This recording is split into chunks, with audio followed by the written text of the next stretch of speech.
প্রতিদিনের মতো সকালে ফুল তুলতে বেরিয়ে বাড়ির সামনে রাস্তা পরিষ্কার করে বাড়ি ঢুকে সারেন পুজো। আজ বুধবার ভোরে ঘর থেকে বেরিয়েছিলেন পূর্বস্থলী 1 নম্বর ব্লকের নাদনঘাট থানার অন্তর্গত নসরতপুরের পঞ্চায়েতের মাধব সাহার গলি এলাকার বিমল চন্দ্র সাহা। এরপরেই সকালে ওই ব্যক্তির রহস্যজনক রক্তাক্ত দেহ উদ্ধার। স্বাভাবিক মৃত্যু নয়, তাকে খুন করা হয়েছে দাবি পরিবারের। জানা গিয়েছে মৃত ওই ব্যক্তির নাম বিমল কৃষ্ণ সাহা।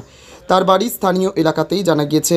আর বুধবার ওপর আনুমানিক 4টা নাগাদ বাড়ি থেকে বেরিয়ে ফুল তুলে প্রতিদিনই বাড়ির সামনের চলাচলের একটি রাস্তায় পড়ে থাকা জঞ্জাল পরিষ্কার করেন তিনি। আর 5টা দিনের মতন আজও তিনি বাড়ি থেকে ভোরবেলায় বেরিয়েছিলেন।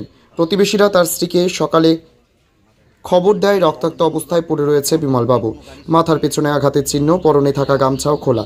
মৃত ওই ব্যক্তির স্ত্রীর দাবি বিষয়টি স্বাভাবিক নয়, সঠিক তদন্ত হোক। মৃতের পুত্রবধূ তিনি বলেন, আমরা বারণ করতাম, বাড়ির সামনের ময়লা পরিষ্কার করতে উনি শুনতেন না। এরপরে এই ঘটনা। মৃতের পরিবারের লোকেদের দাবি ঘটনাটি খুন। ঘটনাস্থলে উপস্থিত হয় নাদনঘাট থানার বিশাল পুলিশ বাহিনী, হাজির হয় নাদনঘাট থানার আইসিও। তবে কিভাবে এই মৃত্যু, পড়ে গিয়ে আঘাতপ্রাপ্ত হয়ে মৃত্যু হয়েছে নাকি তাকে কেউ মেরে ফেলে দিয়েছে, সমস্ত কিছুরই তদন্ত শুরু করেছে নাদনঘাট থানার পুলিশ।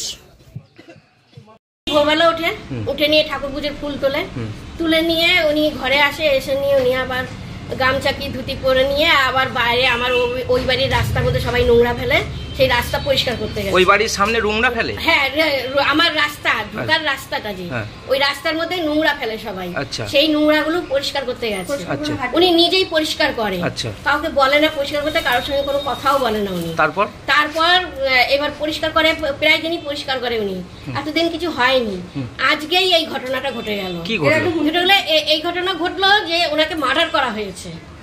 হ্যাঁ, উনি এইভাবে স্বাভাবিকভাবে মরা না, আমরা দেখে যেটা বুঝলাম। ওনাকে মার্ডার করা হয়েছে? হ্যাঁ, ওনাকে মার্ডার করা হয়েছে। আচ্ছা, আপনি কাউকে সন্দেহ করছেন? আমার সন্দেহ বলতে আমি এখন আইডিয়ায় আছি, যাকে আমি এখন বলবো না, কারণ আমার আগে তদন্ত হোক।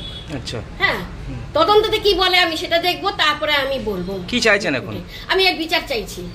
আচ্ছা, আমার রাস্তায় যেন কেউ নোংরা না ফেলে, ওই রাস্তায় ঢোকার রাস্তায়, এই বিচার চাইছি। আর চাইছি আমার স্বামীর বিচার, মার্ডার কেসের বিচার চাইছি। আপনার নাম? আমার নাম সন্ধ্যা সাহা। স্বামীর নাম? স্বামীর নাম বিমল সাহা।